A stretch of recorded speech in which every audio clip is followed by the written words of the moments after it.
Well, hello, and I want to thank everyone for attending the webinar today. I have with me Tom DiFiore, who's the president of NCDS, National Community Development Services. I believe been around since 1977, and we have a large group today. That tells me there's a lot of interest in putting together strategic plans, getting them funded, and making sure that they're executed. So I don't want to take too much attention away from our expert webinar today and who's going to present. A couple housekeeping items. This is Ron Krisha. I am the Chief Operating Officer for Golden Shovel Agency, and I'll be moderating. If you have questions, on the right-hand side, there's a questions panel in GoToMeeting. Feel free to type your questions on there, and then what I will do is I will take that question and I'll bring it into the conversation when there's a natural break or as it fits. So I'm looking forward to it. And one last thing, at the end of this webinar, there will be a recorded version that is sent out to everyone. And if you would like to contact Tom or Golden Shovel, use that information. But thank you for attending. I see people are still signing on. So Tom, tell us about the 5 steps to make sure your strategic plan gets funded and fully implemented. Great, thanks, Ron. Good afternoon or good morning, wherever you may be. I suspect our large crowd may be partly because so many people are snowed in or frozen in this morning. Here in Atlanta, where I'm talking to you from, it's quite nice and balmy, so we're thankful for that. Again, I want to thank Ron and Golden Shovel for this opportunity. Quick background for those of you who are not familiar: National Community Development Services was founded in 1977 by Howard Benson. Many of you probably know him. So we just finished celebrating our 40th year in business. In those 40 years, we have raised approximately $1.7 billion in over 700 campaigns, most of them for chambers of commerce and economic development organizations, as well as local nonprofits. So hopefully the audience fits that mode, and we'll get right into it. The contact information is there if anybody wants to get a hold of us after this, but I'm sure Golden Shovel will be putting it out as well.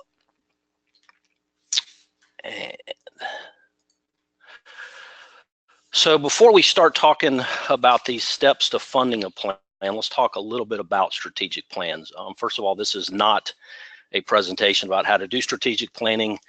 There's plenty of people out there that do that and know more about that than us. But the important point is that any approach you take, it doesn't matter. Many people hire outside consultants, and there's a lot of good ones out there. Of course, there's the staff or board retreat, or it may just be staff sits down with pen and paper and goes through the process. So the point I want to make is it doesn't really matter how you do it. Any approach will work. But there are some things I'm going to talk about in terms of funding that plan and making sure it gets implemented. Most of these plans that we see funded for community and economic development organizations have a 4 or 5 year timeline. We like to use the term multi-year strategic initiative. That timeline works well. Number one, for funding, nobody wants to see your fundraising plea come back year after year after year.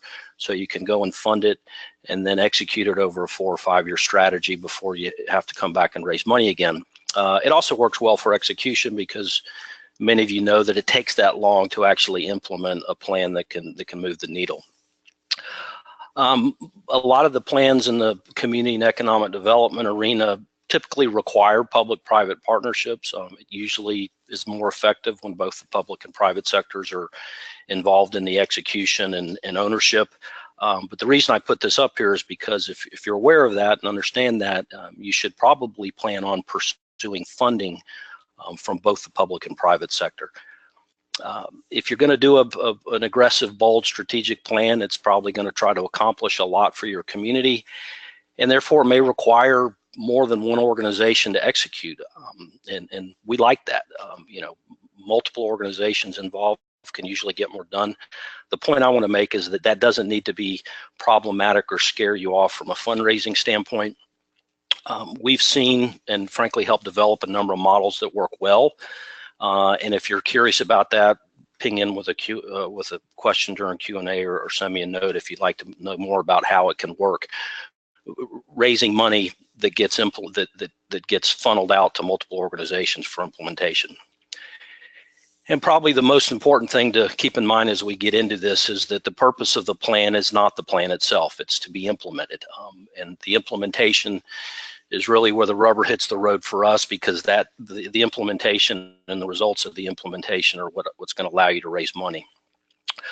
So before we really jump into this, I want to make one last point, and that is that the 5 steps I'm going to cover, they are not a step-by-step approach. In fact, step may not be the right word for this, but so this is not a step-by-step presentation, and nor am I going to present you a series of sort of menu items or recipes in chronological order. Instead, this is intended to provide you with some key recommendations that we've learned and been informed by our experience over those 700 campaigns we've done, almost every single of which followed a strategic planning process. So here we go. Step 1, recognize the need for new funding. Now, that may sound obvious, but you'd be surprised how often no one really talks about the need for new resources until well after the plan is done. And then that's the typical, well, now what? We've gone through this big planning process, now what?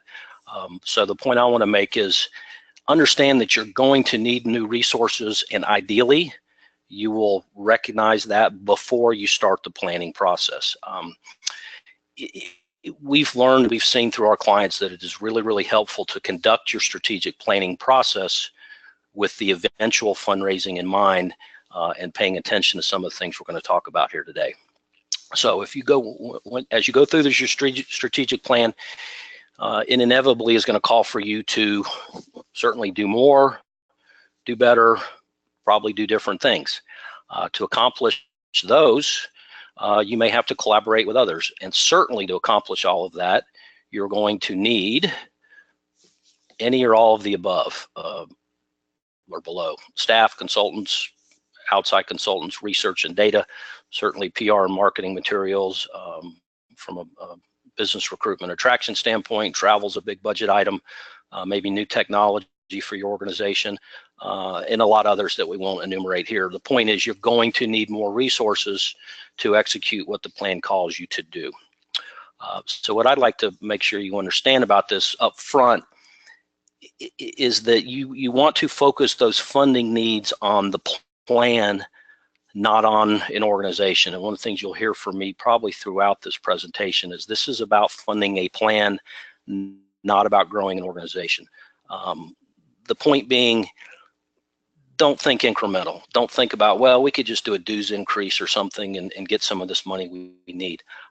This strategic plan that you're either have or about to embark on is going to require a completely new set of resources and a new pot of money, and you need to think about funding it differently.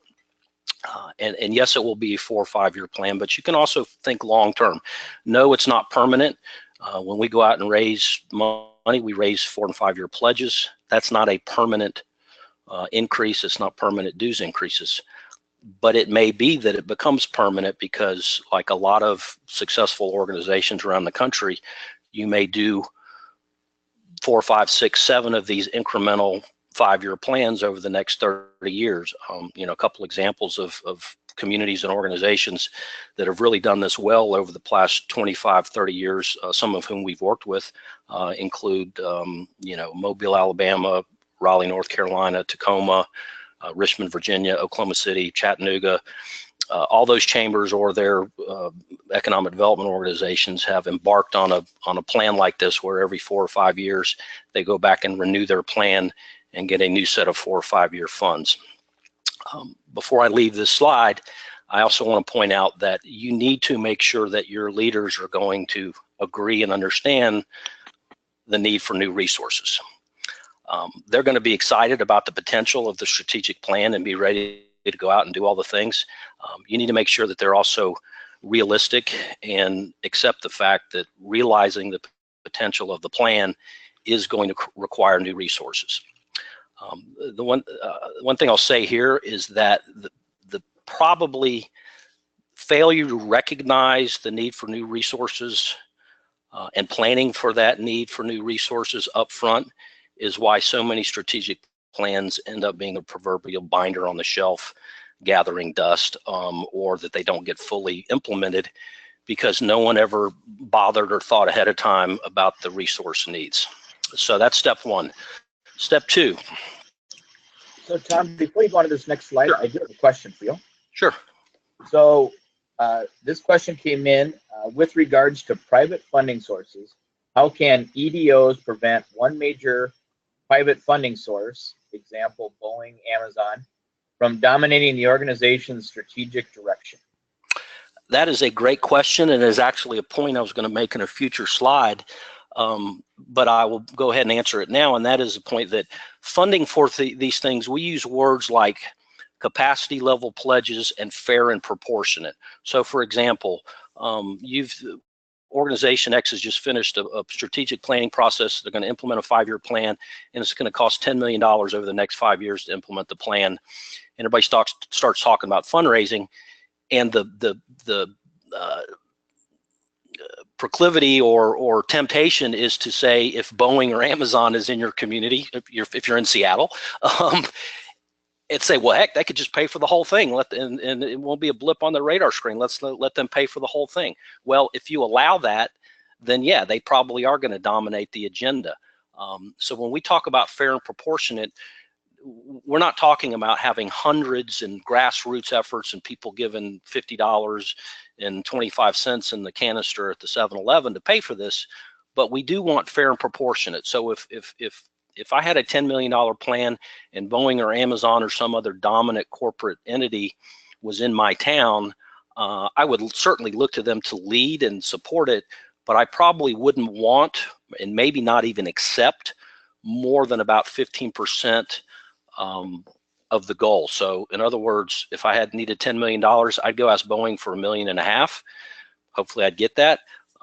And that way they have fair and proportionate financial support and commensurate influence, if you will, on the agenda. So hopefully that answers that question. Any others? Ron? Nope, you're cleared to keep going. Okay, so the best way to make the case for your plan is to project what's going to happen, when you execute it. So you need to be prepared to make the case.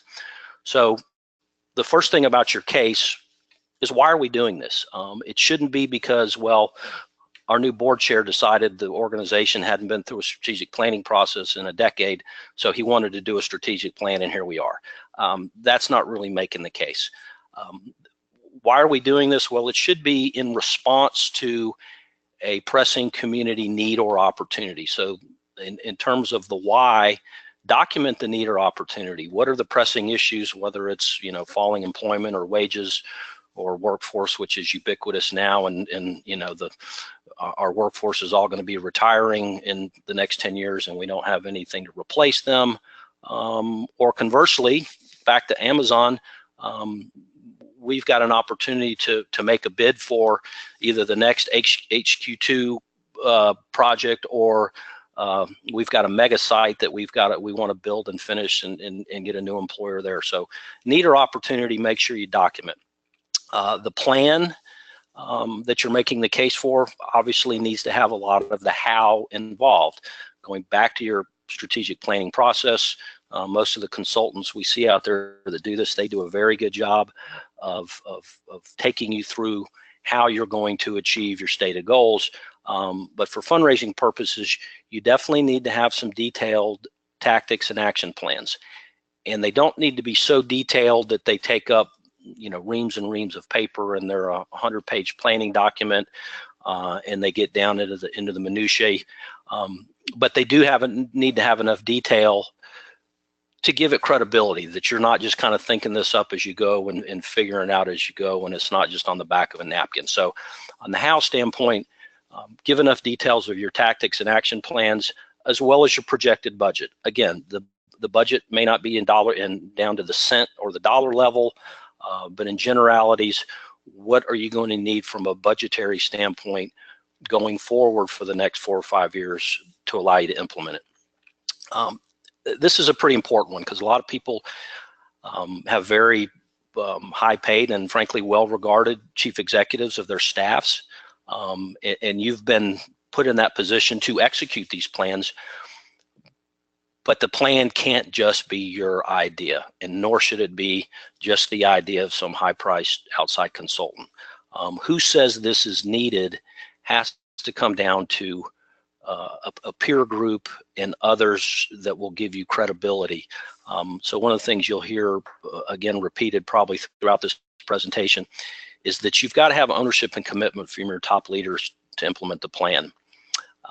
And if you see in parentheses there, ownership and commitment is not the same as agreement and permission. And some may say, well, that's splitting hairs. Well, when it comes time to fundraise, it's not splitting hairs, because your board chair may permit you to go raise money, and he may agree that this plan is needed and it's a good idea. But if that's all he does, he's not gonna, or he or she is not going to, shall we say, bend over backwards to make sure you're successful. So that ownership and commitment level really is critical, and again, the earlier you get that, the better. The other thing that you need to make your case is to make sure people understand how you're going to keep score.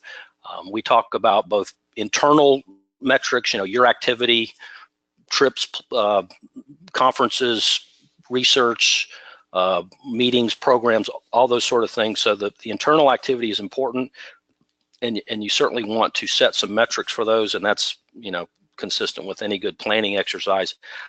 But you also want to talk about outcomes and impacts, and these are what we would call the external value and benefit.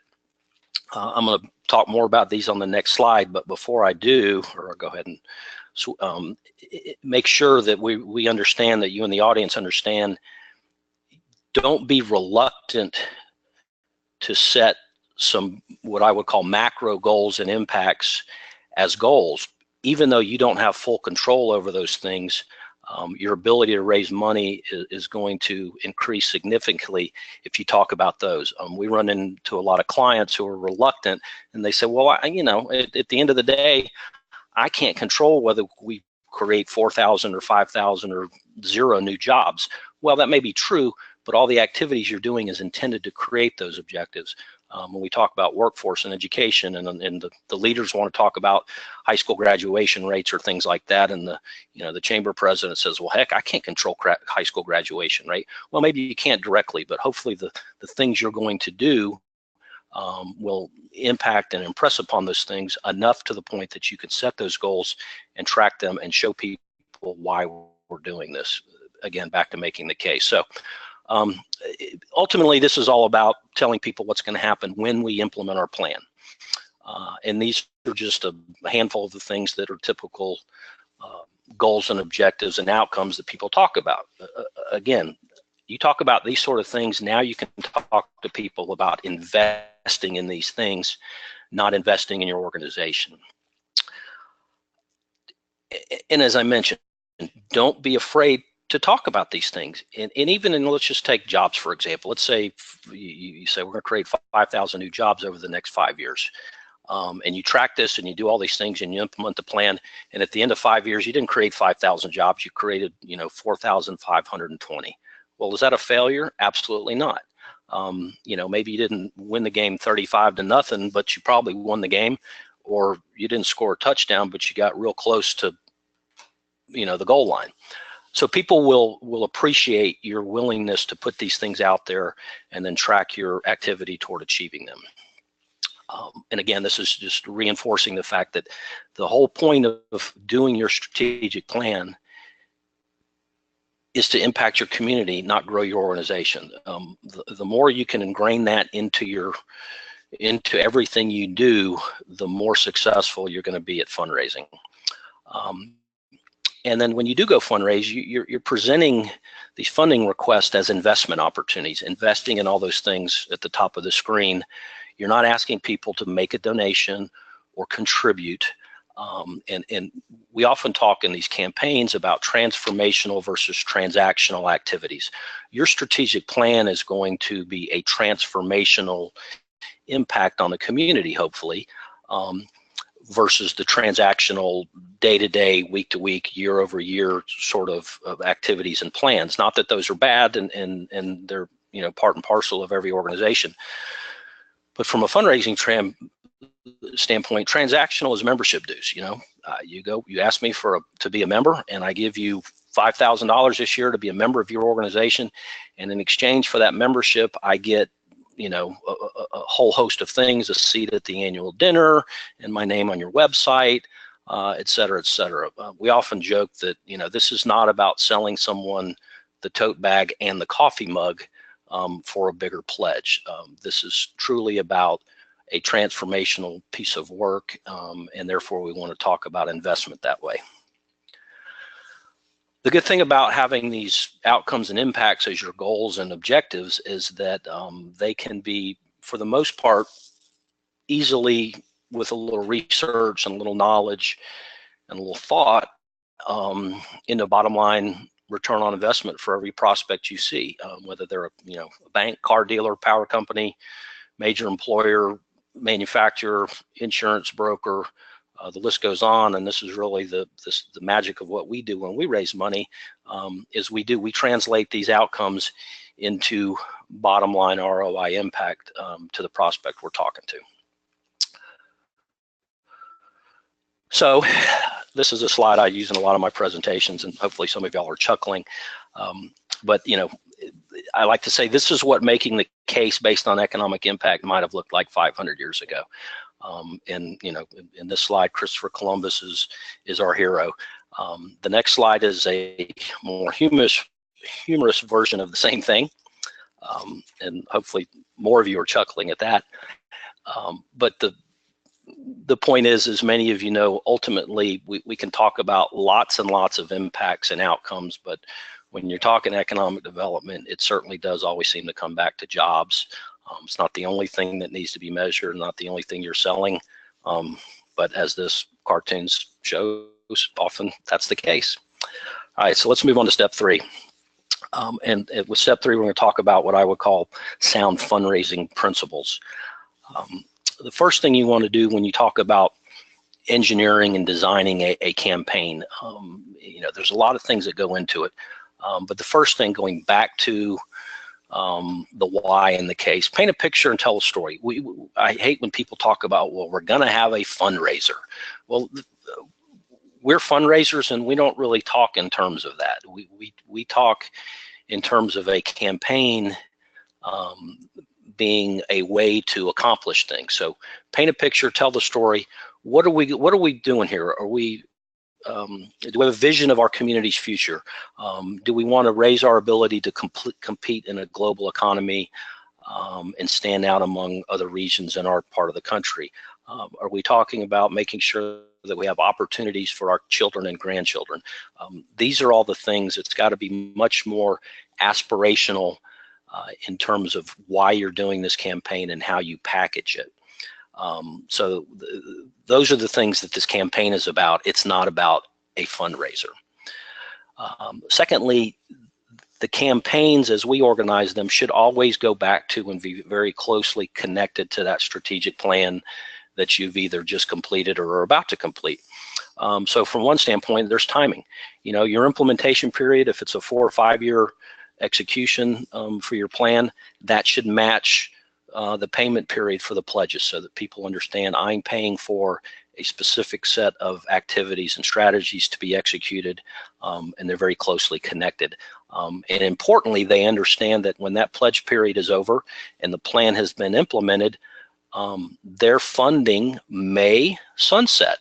Now, more often than not, it doesn't, because the good organizations and the good communities renew that 4 to 5 year multi-year plan for the next 4 or 5 years, and they then go renew the funding for different reasons and different strategies. That goes back to the organizations I mentioned that have been doing this every 4 or 5 years for the last 20, 25, 30. The campaign, this is important. Campaign goal, it is what it is. It's what it costs to implement the plan. And this could go back to that question about Boeing or Amazon.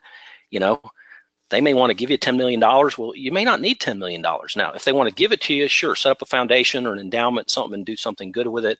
But you don't let people just sort of buy in perpetuity your agenda. But the point of this bullet is that we only want to raise what it's going to cost us to deliver this plan. We don't want to raise the dollar more and we don't want to raise a dollar less. One of the biggest mistakes we see in communities and organizations is the inclination to say, well, let's just go out and raise as much as we can, and then once we raise it, then we'll figure out what we have, and then we'll figure out what we can do with it and how to spend it. That is a recipe for failure. That is a recipe for absolutely sub-optimizing what you can accomplish, because you will raise pennies on the dollar compared to what you would if you do it correctly. And then when we talk about designing and engineering a strong campaign, you would expect to hear this from a professional, but it is a process. There is a process that you should follow. It is very much a project management approach with critical paths, just like any other project management, whether it's software development or building a house. And I don't want to give a commercial here, but I will say, even if you're not going to hire a professional firm, certainly get some professional advice and counsel, because there are a lot of seemingly benign decisions you can make that can really upend or derail a good fundraising process. And one of the biggest warnings I will give you is to be very wary of volunteers who have worked on campaigns before and say, well, we can do this ourselves. We know how to do this. I ran the United Way campaign last year. I can raise money. Yes, they can, and they're good at it, and we need them. But they don't usually understand the vagaries or the nuances of the process that can be so important to what you're accomplishing. So that's the one bit of commercial I'll give you for today. So Tom, yes. Before you jump to the next slide, I do have another question. So are you seeing EDOs being asked or tasked to include things not traditionally included in economic development plans? Dealing with affordable housing, opioid epidemic, environmental issues. Absolutely. I've not yet seen opioid epidemics, but it wouldn't surprise me if we did shortly. But yes, because what we've known all along is that in my simple way of looking at the world is that a community is like a company, and it has research and development and product development, and has sales and marketing. In a simple view of the world, the Chamber of Commerce was always the product development and the research and development to make sure that the community had everything it needed. And then the economic developer's job is to go out and sell the community. That's oversimplified, of course. But the point to that, to answer the question, is that those things that make a community sellable or developable or allows its economy to grow and flourish are always changing. And now it used to be just schools or cheap land or cheap labor. Well, now it's all those things that you just mentioned, whether it's affordable housing, transportation, good government. I don't know that the opioid epidemic, if it were bad enough, if you had a major drug issue in your community that the leadership thought was preventing it from either attracting companies or was running companies or employees and talent out of town, then absolutely it should be tackled. So that's a long-winded way of saying we are starting to see those things, that the things that I'm seeing lately that seem to be popping up more frequently are affordable housing, and that equation takes a lot of different dynamics, whether it's amount or location, or just attracting developers who are willing to build less expensive or multifamily complexes because all they want to do is build $300,000 and $400,000 houses because they make all the money doing that. We're seeing that a lot. We're seeing a lot of emphasis, obviously, on what I call quality of place, whether it's downtown parks and recreation, amenities, things like that. So yes, there's no limit to what can be funded as long as it's part and parcel of a plan that's going to move the needle. So as I said, this webinar is not a commercial, and I'm certainly not intended to be a how-to on how to run a campaign. But there's a few key takeaways on this slide. This basically is our NCDS's process, provided and presented in a very overview manner. But there's a couple key things on this slide that I think are important from a process standpoint. Number one is that feasibility study is critical. You'd be amazed at how much value there is to those confidential interviews that you can do. It will absolutely validate or not validate your plan. It will tell you where you are with regard to asking rights, whether, even if the plan is good, there may be other elements that limit your ability to, and readiness to ask for money. So that goal assessment phase will absolutely accomplish that. That second section there where it says build campaign foundation, in almost every case when we come into a community, the client is all excited and they think we're going to go out and start raising money on day one. That is sub-optimization from the get-go. You need to build that foundation. You need to have that case for support that tells exactly why and how you're going to do this and what the outcomes are going to be. You need to create some economic impact and ROI data, which we do through some capabilities we have in our firm using M-Plan. But that last thing is important enough that we're going to talk about it as step 4, and that is identifying and evaluating prospects. And then the other important part that will be step 5 is that leadership enlistment. When we talk about leaders, they can make or break a campaign. So that's very important. So, but that's just hopefully you've had a few minutes to kind of look over and see how a campaign proceeds. It is important that you follow whatever process you're following. It is a process, and it is sound project management principles where, just because it's easy, don't go jump and do step 5 before you've completed steps 1 through 4. So what is step 4? We talk about identifying and evaluating prospects. Well, this is probably where most fundraising campaigns are either won or lost. You know who's in your community, and you may think you have a pretty good idea who you should go ask for money, but it needs to be a little bit more of a scientific and a little artful approach to doing that. Obviously, we're talking about who. And one of the mistakes people make is, well, okay, I got 50 board members. If I get them all to give $40,000, or if I got 40 board members, I can get them all to give $50,000. I just raised $2 million. Well, that's probably not realistic. And you certainly want to go outside your 40 board members.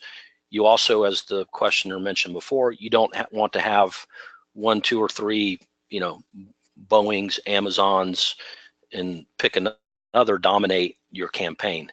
On the other hand, you probably don't want this to be a grassroots type of campaign. You may be a chamber of commerce that has 1,200 members.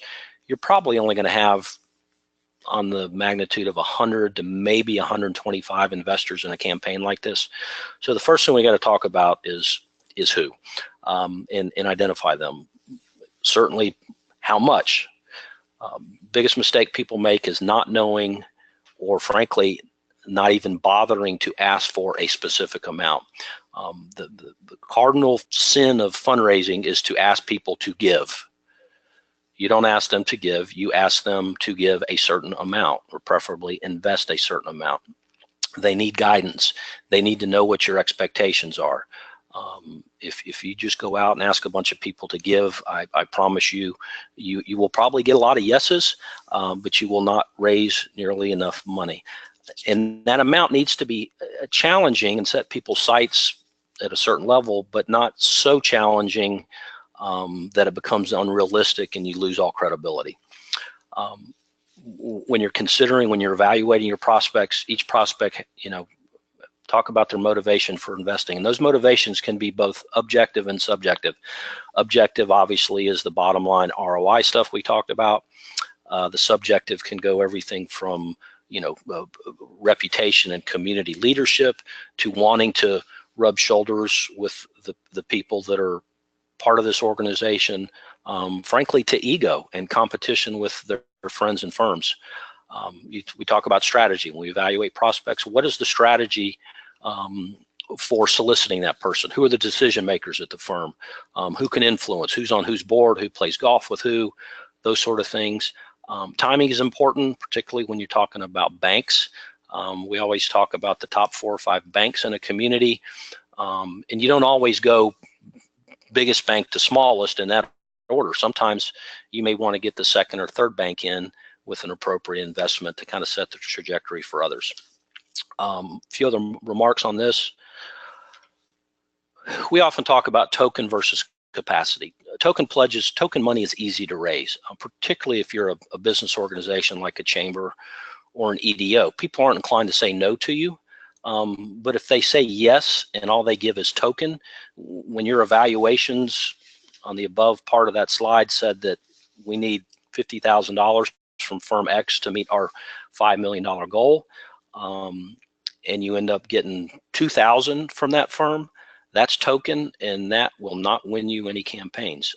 They've said yes, they maybe can feel good about it, so you have to be very careful about what expectations you set out there. Fair and proportionate, again, that goes back to a little bit to the Boeing and Amazon question. Yeah, we want those with the most capacity and the most benefit to lead the campaign and be the largest investors, but they shouldn't be given, on the magnitude of 40 or 50 or 60% of the goal. 15% lead gift is typically standard in most fundraising, whether it's economic development or nonprofit. 10% will suffice from a lead gift, but you don't want anybody carrying more than their weight. Proportionate, again, when we're talking about banks, if I'm the number 2 bank and I've got half as much market share as the number 1 bank, and I know that the number 1 bank gave $250,000, are you going to ask me for $250,000 too? Probably not. I need to know that what I'm giving is proportionate, not only to the campaign goal, to what my peers in my industry and competitors have done. Don't overlook ego.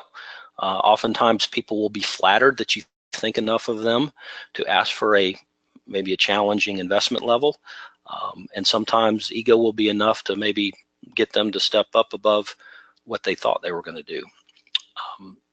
We talk about evaluating prospects in sectors, and again, we talk about proportionality.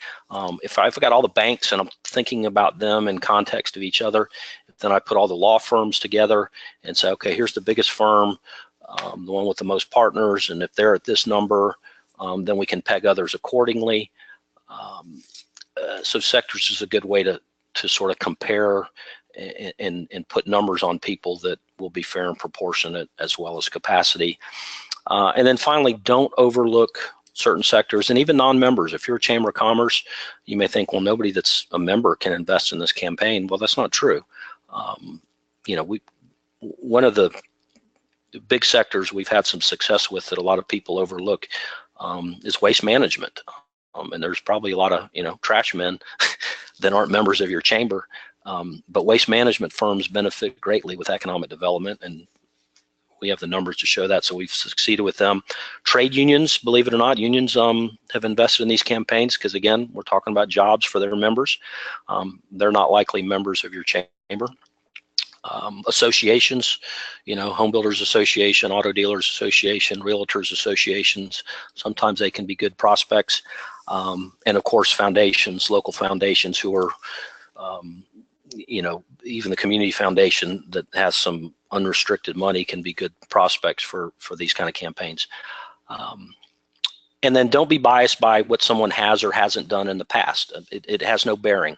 You may have not been able to get somebody to join and become a member, for $1,000, but yet they'll say yes to a $50,000 pledge if you're selling the right thing. Conversely, just because your board chair has bought 4 tables at your annual dinner and sponsored everything under the sun, don't assume he or she is going to be your biggest investor in this campaign. And then step 5, leadership. Successful campaigns can often be traced back to effective volunteer leadership. I mean, there's really no substitute for this in our experience. So a couple things about enlisting leaders. Number 1, as I said before, they must be fully committed to it and to it being fully funded. They can't just endorse it and they can't just permit you to do this. They've got to buy in. When you go enlist someone to be a campaign leader, you should also ask for money. One of the biggest mistakes we see made, because it's easy to ask someone to, quote, help with the campaign, and they say yes. Well, if they don't also know that the expectation is to invest at a capacity level, you're setting them and yourself up for some disappointment. So make sure that they understand that a capacity level pledge as part of that leadership request. Start early. When we ask for money, it's generally a natural culmination of everything that's gone before it, and everything that's gone before it is a lot of engagement and cultivation. So the first time someone hears about this is not when they're being asked for $50,000. They've been engaged and cultivated enough so that they are more than ready and willing, and frankly expecting to be asked for money. To that end, we like to see, and back to, if you're just starting your planning process, pay attention during those meetings, because we've seen a lot of leaders that maybe weren't on anybody's radar screen sort of identify themselves during the planning process because of their enthusiasm and their input and their participation during the strategic planning process. So pay attention to who's speaking and who's speaking loudly and who's speaking passionately. When you enlist leaders, you have to make sure they know you're going to use them strategically. Tell them, and this is one of the things we sell when we're managing campaigns, is we make it easy on them. I dare say fun. Some of them have said it's fun, but certainly rewarding. You don't want it to be a chore. And the thing you have to be careful of is that some of them have been involved in other fundraising campaigns where being a volunteer leader does equate to being a chore. So even if they're fully in support of you and your plan, they may be reluctant to get involved with the campaign because they think it's going to be like it was when they had to go raise money for their church or the United Way or something like that. Don't assume ahead of time who they're going to be. It's not necessarily going to be your board chair or incoming chair. It may not even be anyone on your board. And back to that bullet above, as you go through the process, pay attention, and you will see people sort of self-identify, and you'd be surprised how many campaigns we've had with very, very effective leaders who, by the time we enlisted them and solicited them and got them on board, it may have only been a series of weeks, or not more than a month or two, but a month or several weeks earlier, they weren't on anybody's radar screen. But over the course of doing some of these things, it became obvious that they were a good choice. And the last point is that leaders follow their money. When they make capacity level pledges, they will ensure that others do the same. They will also make sure that that plan gets implemented because they've got real money on the table. If they give token money, they don't care. If you succeed, great. If you fail, no skin off my back. So that's why that fair and proportionate capacity level commitment from your leaders is so important. So my last slide is we found a pretty effective visual for how you maximize fundraising. And the point here is that it's self-explanatory, but the bottom left corner is if they're just sort of aware of what you're doing, they might give you some money, but it'll be that token money. But if they're all the way up there at that far right where they're taking ownership and responsibility, that's where you get big money. So everything that you do, starting with the planning process, should be intentionally trying to get the right 6, 8, 10, 12 prospects moving up that curve so that by the time you ask them for that investment, they've moved up there to that ownership and personal responsibility level, not just general awareness.